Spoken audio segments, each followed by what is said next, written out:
Okay, so the first topic of today's code camp is Java inheritance.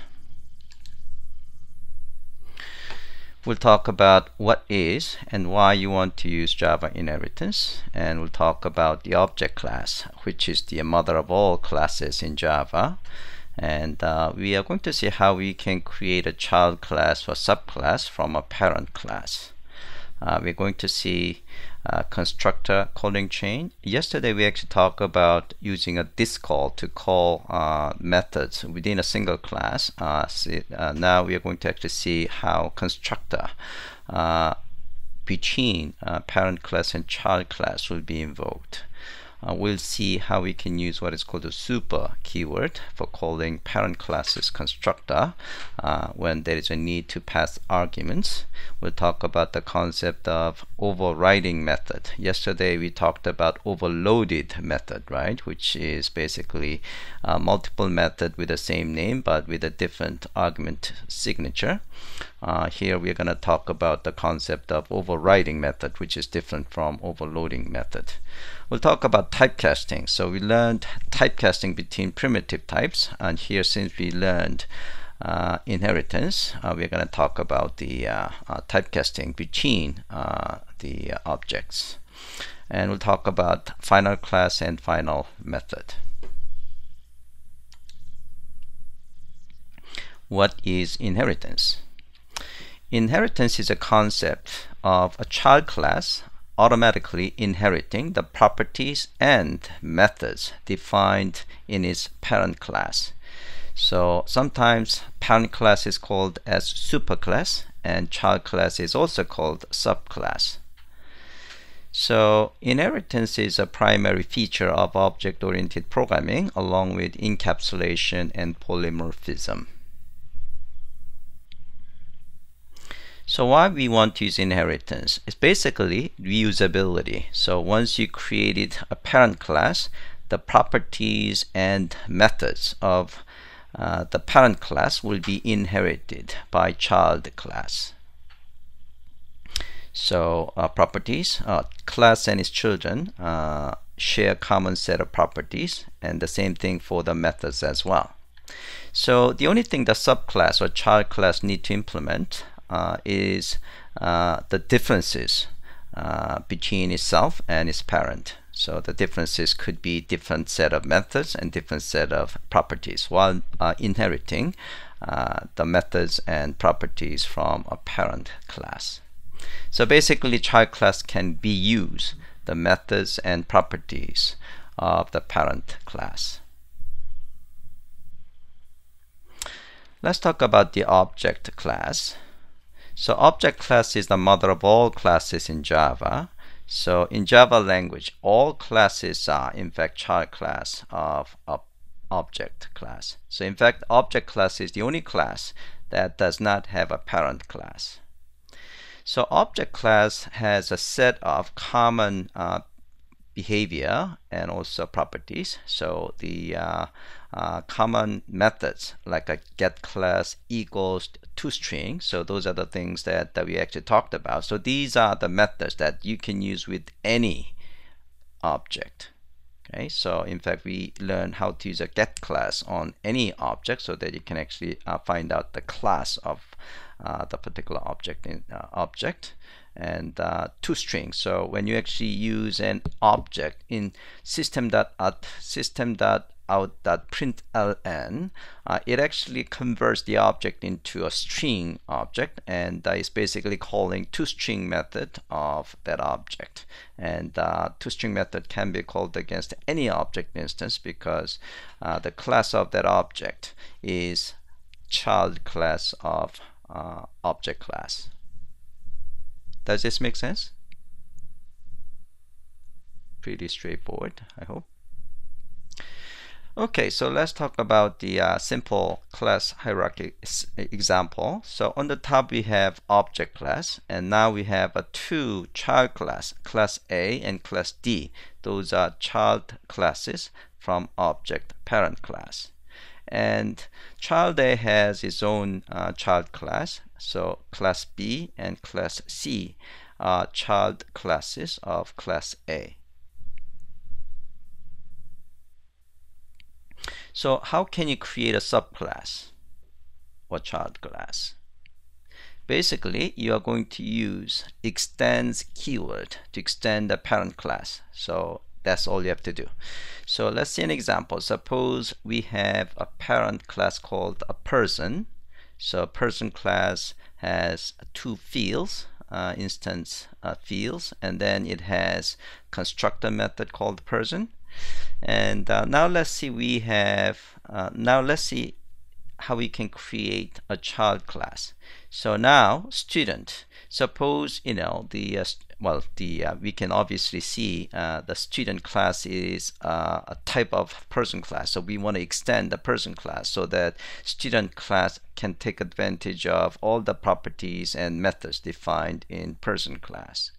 Okay, so here this is the way that you can this is the way you are going to use to create the student class. You say public class student, and then you say extends and person. So that's basically indicating student class is a child class of person class, and student has its own constructor method in this case. Okay, so accessibility of a parent from child class. So subclass inherit all the public and protected members. When I say member, we're talking about a field or method of its parent, no matter what package the subclass is in. So we learned about the accessibility thing yesterday, right?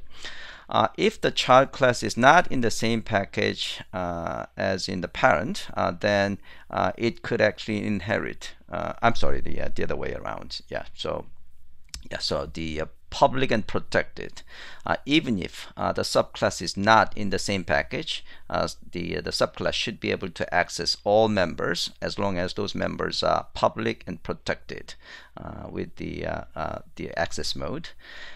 If subclass is in the same package, then the subclass can access the members that are package private, meaning the members without any access modifier. Those could be accessible by subclass as long as they are in the same package. Okay. Okay, so what you can do in a subclass regarding fields. So the inherited fields from a parent class can be used directly in the subclass, just like they are the fields defined in the subclass.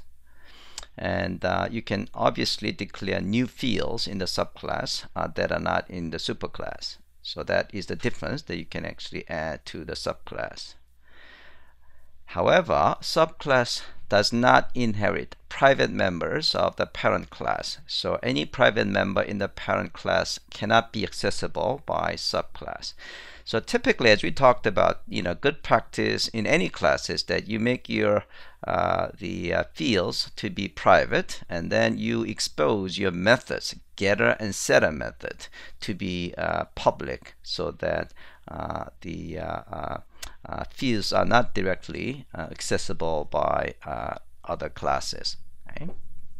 So that's basically what we are talking about here. Even though subclass cannot access the private members of the parent class, subclass could use the methods of the parent class to basically access and change private properties.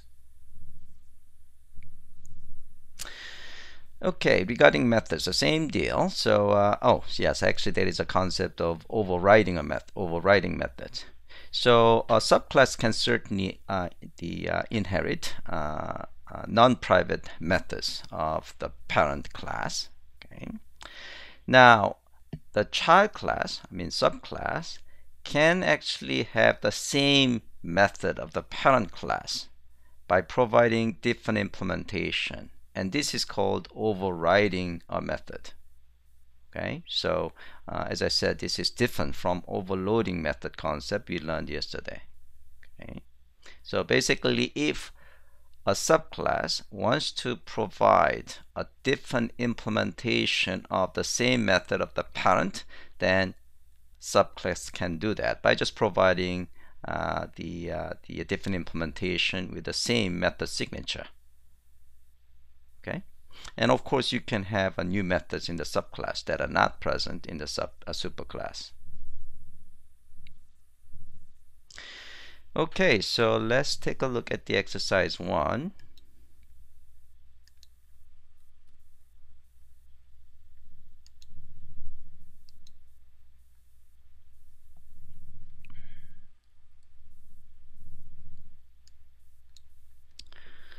Okay, so in this case, we are going to build a new project called the My People example, and we are going to write person.java. So we are going to create the person. This is going to be a parent class. So this parent class has two instance fields, name and address, and then we have a getter and setter method. Okay, so the fields are supposed to be private. The methods, get and setter method, should be the public method. Okay, so let's actually try to create. So we are going to create new Java project, and I'm going to just call it my project inheritance. Okay, whatever, and finish. And then we are going to create a Java class, a new and class. And let's actually use whatever package name of your choice. I'm going to use my package. Okay. And the name of the class is going to be person. So finish. Okay, now we are going to add two fields. So we are going to string, and yeah, so we're gonna actually make it private, right? Private. Oops, yeah, I don't want actually method. String name and private, and string, and is that address? Okay, address.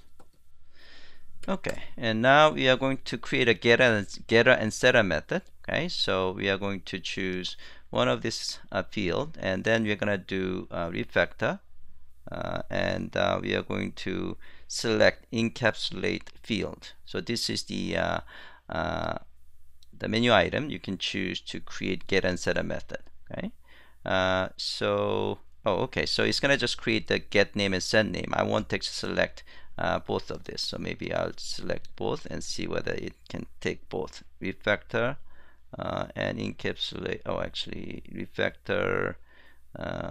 Okay, that doesn't like it. Okay, so I go to source and then generate and get and setters. Okay, so you can do either option. All right, so I'm gonna select both address and name, and okay. All right, so I have created a getter and setter name for these two fields. Okay. All right. So that is a person class. Now we are going to create a student class. So student class will extend person class. So student class is going to be child class. Okay. So I am going to create new class and student. And I'm going to just copy this code. So student has his own fields, the school and grade, and it has its own get and setter method for school and grade as well. Okay, and then we write the international student Java international student class, which is the child class of student class. Okay, so I'm going to create international student.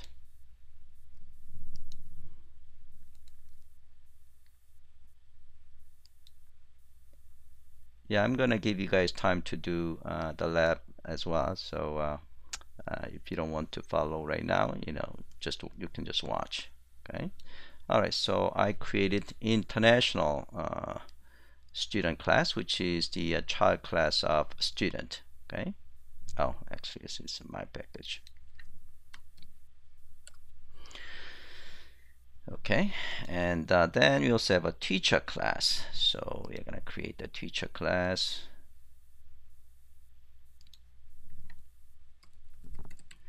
Teacher class.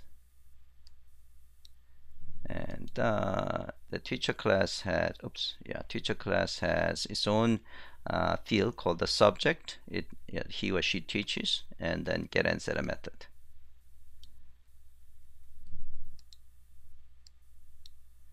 Okay, now we want to create main.java that contains a main method. So we're going to create main. Okay, and let's take a look at the code here. So basically create the person class, and then we created we set the name of that person with the Tom Jones, and then we created a student object, and then we set the fields of student with the setter method, set name and the set school. Same thing for international student. Okay, and we also created a teacher object. Okay, and we basically call the get name method of the person class.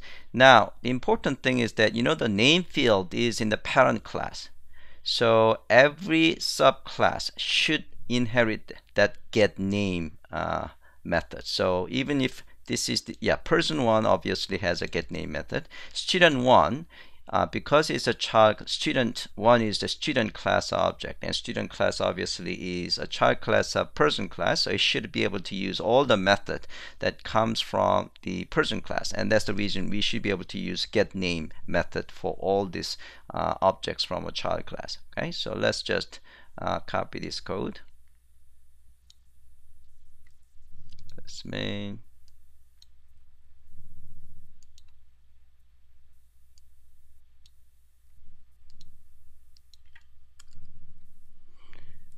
And format, and now let's actually run this guy. Run as Java application. Oh, we have an error. Okay, teacher. The type teacher must be defined. Oh, yeah. So it's Java is case sensitive, so I should use a capital T. Okay, and then run it again. Okay, so now it should actually display the name of each of this object. Okay, all right, so that's cool. All right, 1.2. Here what we want to do is we want to display. So let's actually, I'm going to just copy this code, and let me just show you the result. Okay, so basically what we want to do is we want to display class hierarchical structure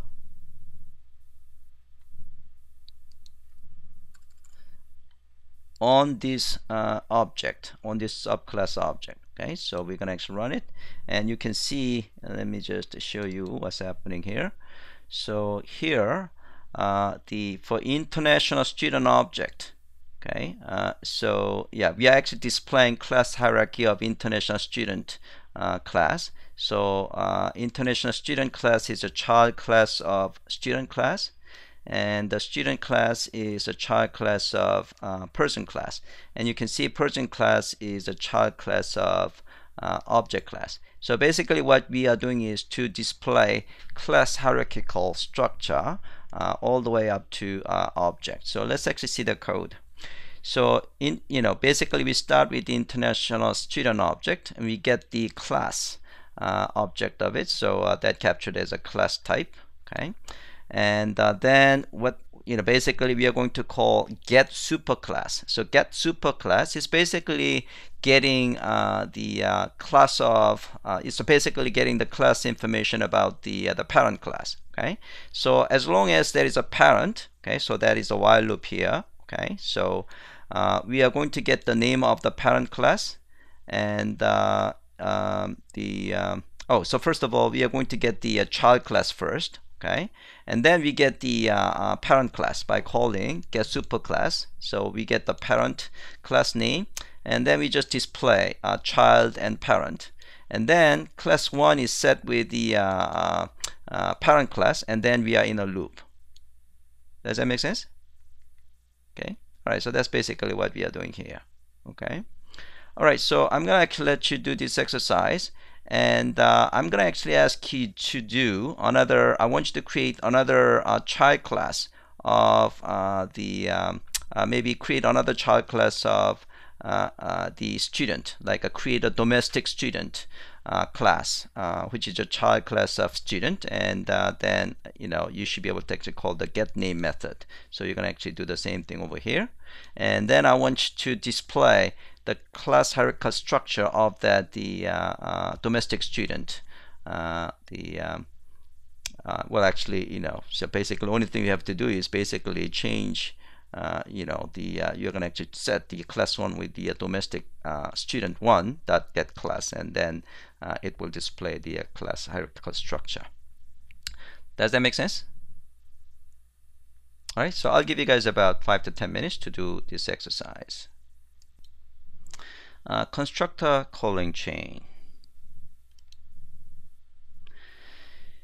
So constructor method of a superclass gets automatically called through this chain. So when subclass constructor is invoked, because a subclass object gets created, the first thing it does is to invoke a constructor of its immediate parent class, and that parent class will actually call the constructor method of its own parent class. So that is basically constructor calling chain.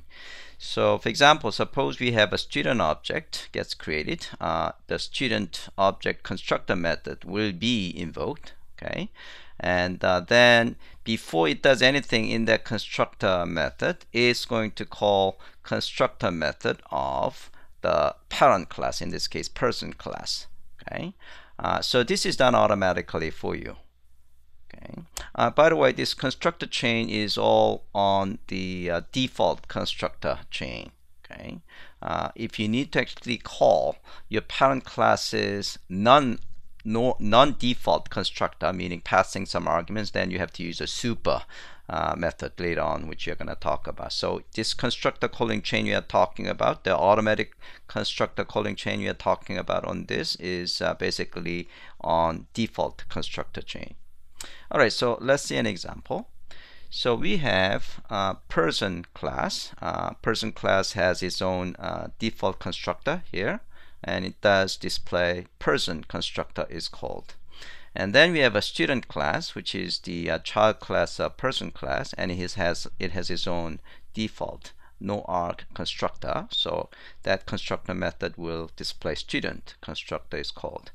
Now in our main class, basically we are going to create a student object. So we create a student object. So when the student object gets called, okay, since we are not passing anything, it will actually use default constructor of student class. So this student method will be invoked, right? Now before it does anything inside this its own constructor method, it will call its parent constructor method. Okay, so the result is that it's going to display its parent constructor method. So it will say person constructor is called, and then once parent constructor method is done, then it's going to execute its own method. So that's the reason we get person constructor is called first, and then student constructor is called next. Make sense? Yeah, so this picture actually shows in graphics on how things work. So when you create a student object, it goes to student constructor. Now before it does run any of its statement, it actually goes to its parent. So that's number 2. And since person is not it doesn't have its own parent class. I mean, setting aside the object is of course the parent class, but it doesn't do anything here. So it will just call well, actually it calls the object. It will actually call the object, because object object is a parent class, but object class does not have any default constructor. It doesn't do anything. So that's the reason we are not seeing anything here. So setting aside the object class, so it will actually execute default constructor logic of the parent person class, and once it's done, then it comes back to student constructor method, then it will execute the methods over there. Okay. Moving forward, so constructor calling chain is for default constructor calling chain. Now, super method is basically used when there is a need to pass arguments. So a subclass can explicitly call a constructor of its immediate superclass, meaning parent class, by calling super, passing some argument, constructor call. It's useful when the constructor of the subclass wants to call a constructor of a parent passing some argument. And by the way, this is in replacement of the default behavior of automatic constructor calling chain. So if super is called, then the default constructor calling chain is not going to happen. So if this is not called, if a super is not called, then default constructor of the parent will be invoked. But if super is called, that replaces the default constructor calling.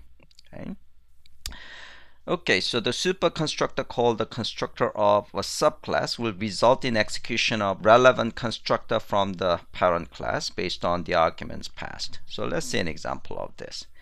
So here we have person class and student class. Now person class has two constructors. One is noir constructor, and then we have a second constructor that receive name argument. And student also has two constructors. One is noir constructor, and then constructor that receive name, school, and grade. So when the student constructor of this, when this second student constructor is invoked, it wants to call the person's the constructor method passing a name, because a name is the field that person class maintains, So in this case, it will call super and passing name. So it will call the constructor of the parent class. So in this case, it will invoke this guy. Later on, so if you comment this out, suppose you do not call the super method here, then it will call the person class's default the constructor. That is done by the system. So I'm going to actually let you play around with that as well in the hands-on lab. Constraints of using super method. So there are a couple of things that you need to follow. And so super call must occur as the first statement in a constructor. So you cannot have this super method as right after this statement. It has to be always the first statement. The super call can only be used in a constructor. You cannot use a super in ordinary regular method. So if you do not follow these rules, those are compiler error. So compiler will actually detect the problem for you. So that is exercise 2. So let's take a look at the exercise 2. So that's basically what we are doing here. So we have person class, and we have student class constructor, and you're basically adding this code. We have not added this constructor method yet, So you're going to add this constructor method, and then student constructor method, and also international student constructor method, and of course teacher should have a constructor method. So you're going to add these constructors, and then you're going to modify main.java. So basically we are going to create international student object. So when international student object gets called, it will actually the behind the scene constructor calling chain will happening. So basically you are going to see the person, student, and international student constructors are being invoked in sequence, and same thing for teacher, person and teacher. So that is actually the sample application that yeah, so let me actually just run my people example constructor. So if I run this guy,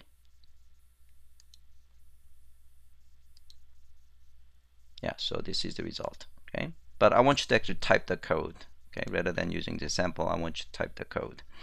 Okay, so 2.2 is a super. So here we are creating a second constructor, which for person class, which received the name and student. So in this case, it's actually calling super, passing name. Okay, and an international student is calling super the method, which is calling student version of this guy, right? Okay.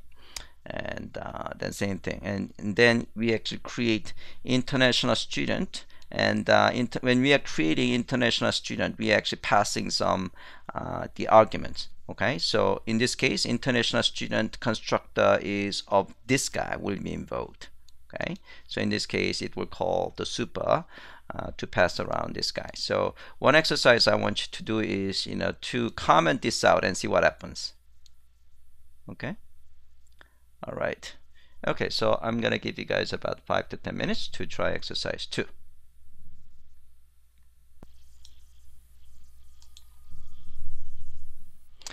Overriding methods. So child class can have the same method that parent has, and by providing different implementation, that is called overriding method. Okay. So basically, child class needs to provide different implementation, different behavior, okay, for certain instance method. By the way, this only applies to instance method. You cannot override the static method. The overriding method should have the same method signature, meaning it has to have a same name, same number, and type of parameters. Okay, with the method that is overriding. However, the return type could be a subtype of the type returned by parent version of that method. Okay. Okay, so this is an example. So suppose we have a getName method in person. Okay, so this is a parent class. So parent class has a getName.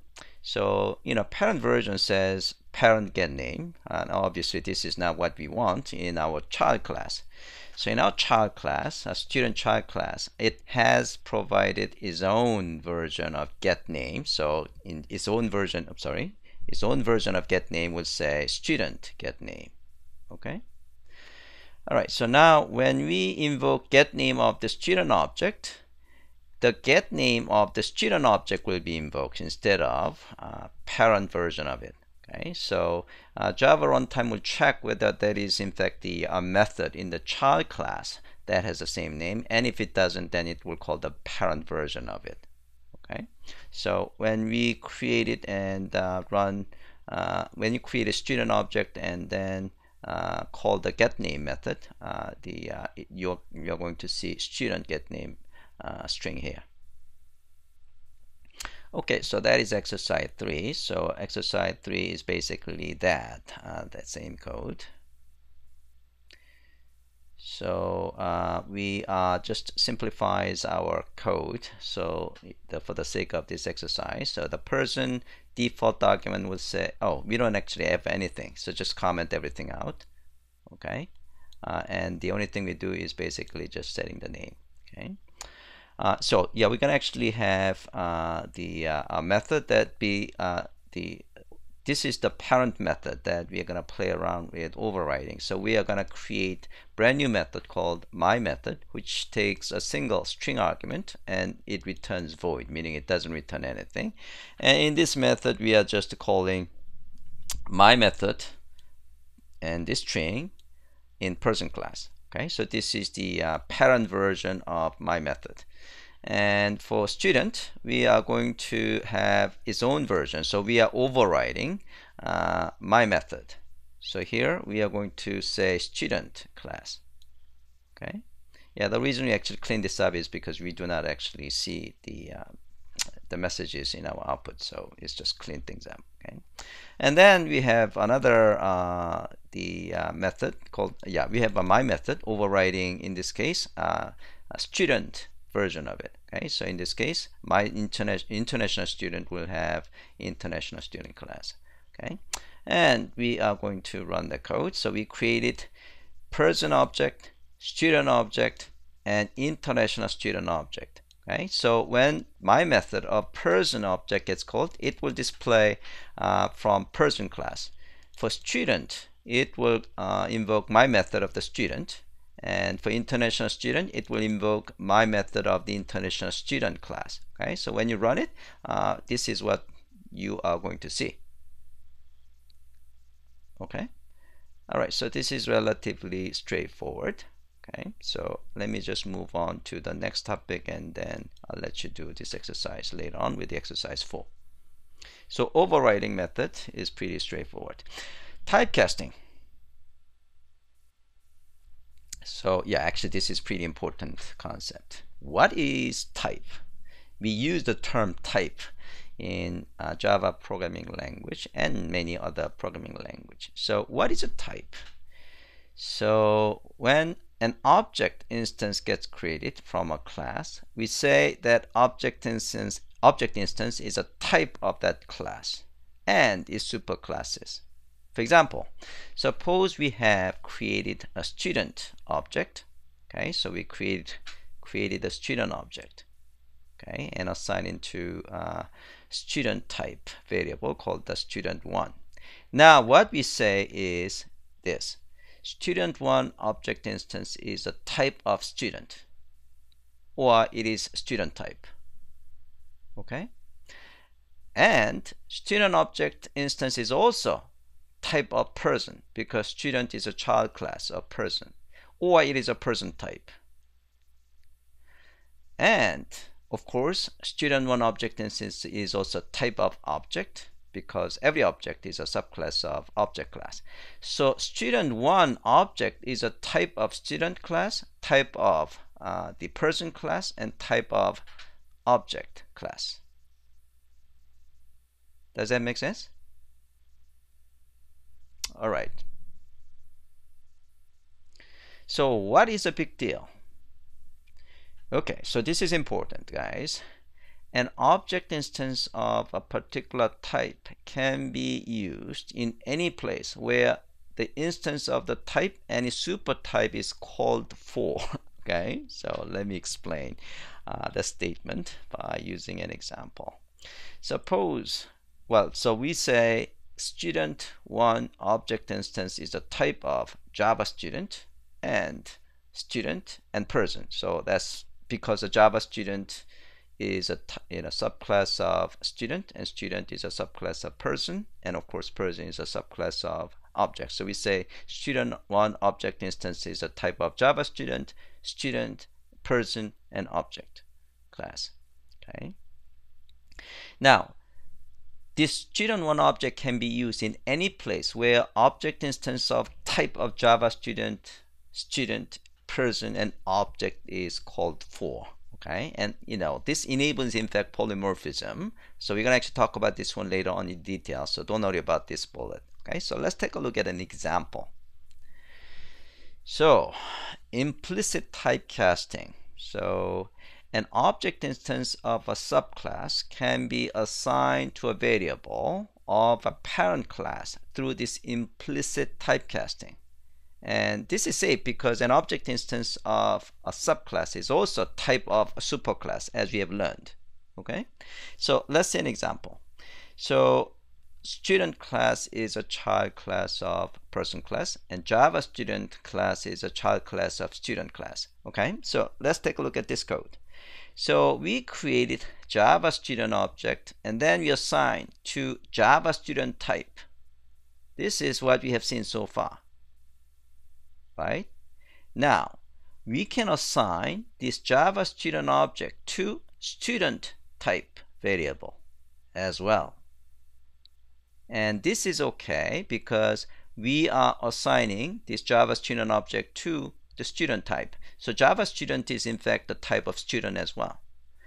Same thing. So you can assign Java student object instance to person type variable and object type variable, because Java student is always student type and is always person type, is always object type. So this assignment of Java student object to student type, person type, and object type, this is perfectly okay. And in fact, implicit typecasting is being performed. So Java student object is being assigned to student type and person type and object type. Does this make sense? Question?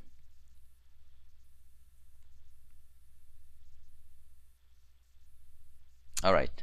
Yeah, we haven't gotten to, I mean, we are still kind of working on the mechanics, and we haven't really kind of, move on to why this is important.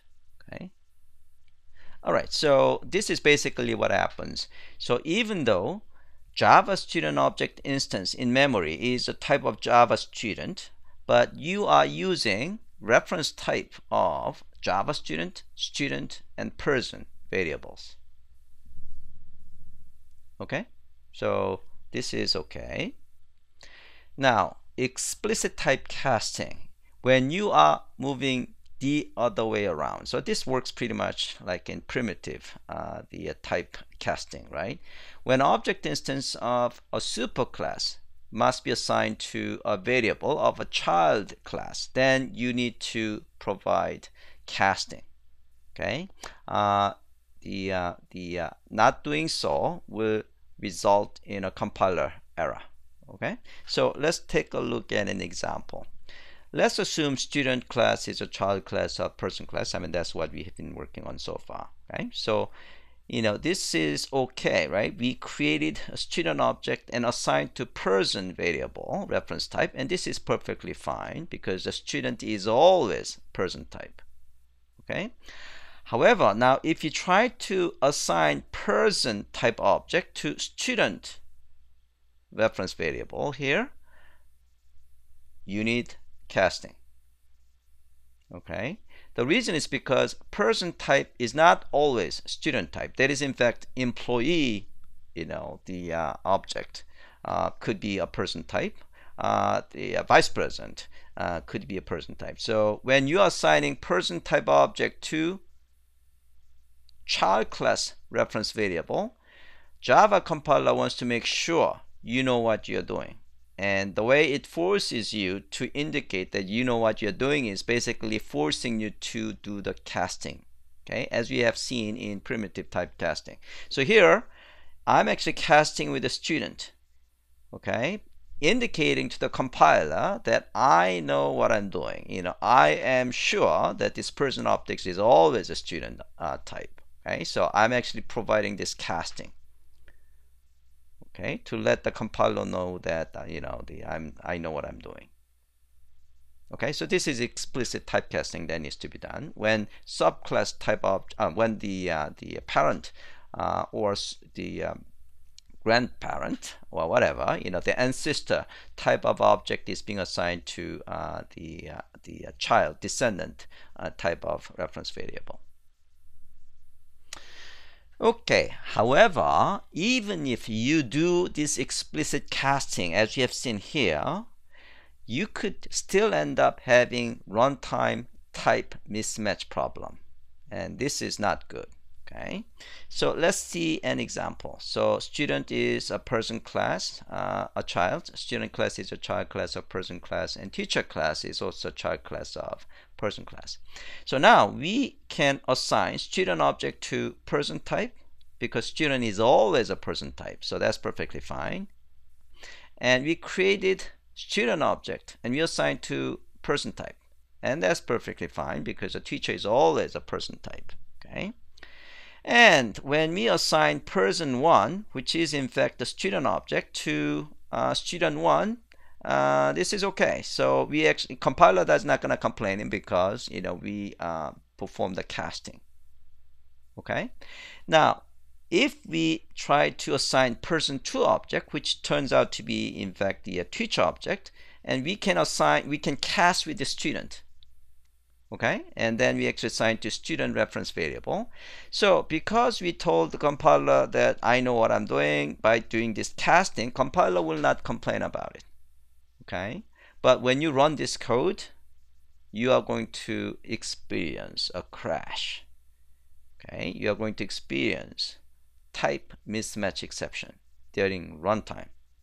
Having this type mismatch problem during runtime is pretty bad thing. Okay, you might actually end up in a situation that your application runs 2 months perfectly fine and all of a sudden it crashed because there is a type mismatch problem.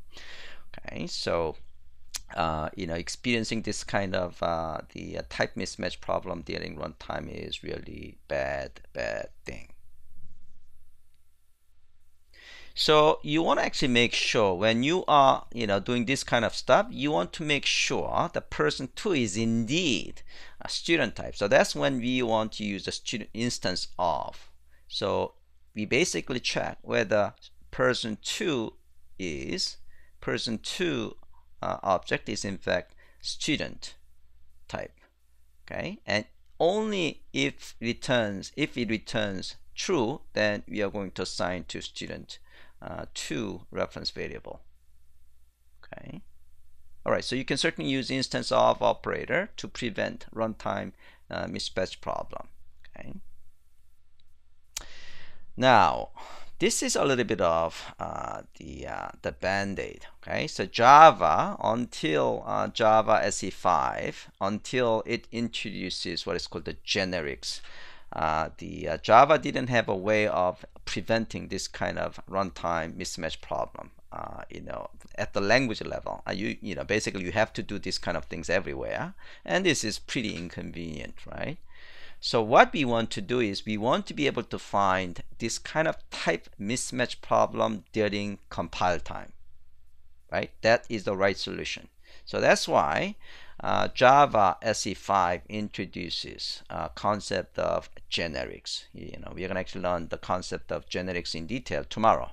Okay, so generics is designed to detect this type mismatch problem during compile time, not runtime. Okay, question? Any question? Okay, so let's take a look at exercise 4. Okay, so we are going to do implicit casting, and then we are going to do the explicit casting, and here we are going to experience class cast exception, and then the third one is basically using instance of to prevent runtime class cast exception. Okay, so that's basically the same code.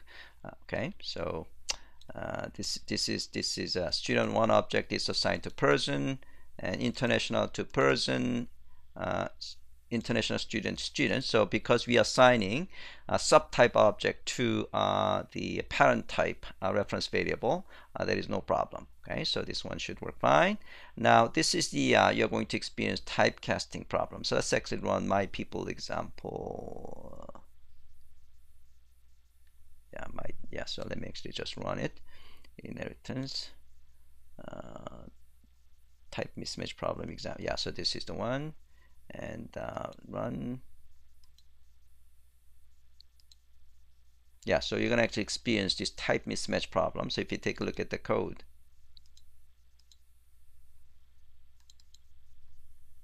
in main, yeah, so this is the code that I actually showed you in the slide. Okay, so person 2 is basically pointing to it's actually teacher object, and you are assigning this teacher object to student object, so that is a type mismatch. Okay, so the third one is basically using instance of. So here we now use instance of. So basically we check student person 2 reference variable is pointing to in fact the student object, and only if that's the case, we are going to actually assign person 2 to student object. Otherwise, we are not going to actually do that. So when you run this code, it should run as expected. Okay. All right. So I'll give you guys 5 minutes to do exercise 4. Okay, so let's move on to the next segment of the presentation. Final class and final method. Final classes are the classes that cannot be subclassed, meaning there cannot be any child class from it. Okay, cannot be extended. So in order to create a final class, you're going to use a final, the keyword here. So when you say public final class name, that means there cannot be any child class from this class name class. And if you try to subclass from it, it's a compiler error. Okay, there are in fact example final classes in JDK, string class and wrapper classes. Those are all final classes. So in fact, if you go to the string, what is a string class? All right, so I'm gonna just say string x. And if you go to string, and let's take a look at the Java documentation of the string, and you can see the definition of the string is a final, so final class. So you cannot create a subclass from a final class. Okay. Same thing with integer or long wrapper classes.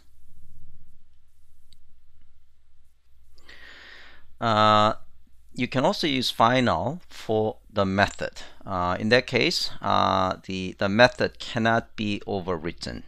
Okay, so if you happen to have a method with a final, then if you try to override in a child class, that's a compiler error. Okay, static methods are automatically final, so you cannot override static methods. Okay. The reason you might want to create a final class, for that matter, final method, is that when you want to have your implementation, when you actually have a class, you want to actually impose the same behavior. So that's the reason you want to create it as a final class. Okay, and the same reason for final method. Okay, you do not want to have any deviation from the behavior you want. Okay. Okay, so let's move on to the exercise 5.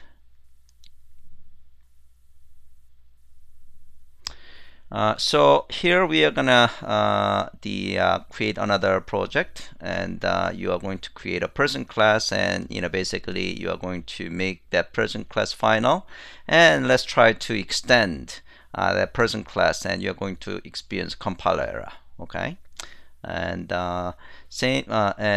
when you try to extend string class, so now you're gonna actually try to extend the string class. Okay, and when you do that, okay, again, that is a compiler error. Okay, so you can see cannot inherit from final java.lang string. Okay, so write a simple code to actually see whether you're experiencing. So and then when you see the string and see the Java documentation, as you have seen it, that you can see string class is final. Okay. For your exercise, try to extend the integer wrapper class and see whether you are seeing the same issue. Okay, and you should actually experience a compiler error. Okay, and 5.3 we are going to try the final method. So now we have person class, which contains a method called my method, and we make it as final. Okay, now we created a teacher class extending person, so that's perfectly fine. Okay, now we are trying to override the my method. Okay, then it will cause a compiler error. Okay.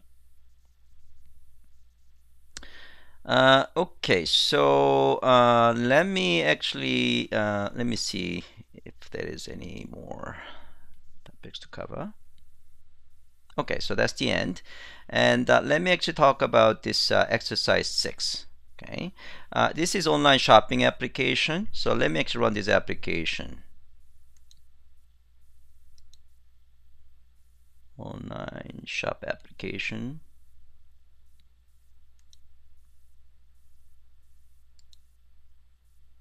Yeah, so basically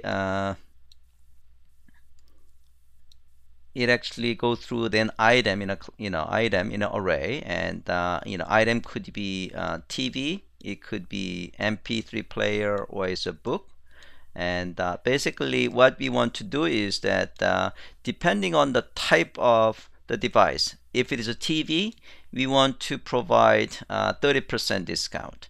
If it is a book, we want to provide like 40% discount price. If it is MP3 player, we want to provide the different discount price, things like that. So let me explain the code. And this code is going to be actually used later on, as when we actually talk about the polymorphism. Okay, but so I want you to actually have some exposure to this sample application. So let me explain the code here. So we have a product class. Okay, so product class has a field called regular price field. Okay, and then we have a constructor method that takes the regular price. Okay, so basically, we're gonna use this constructor to create a product object, setting the regular price. Okay, and then we are going to have a method called a compute sale price method.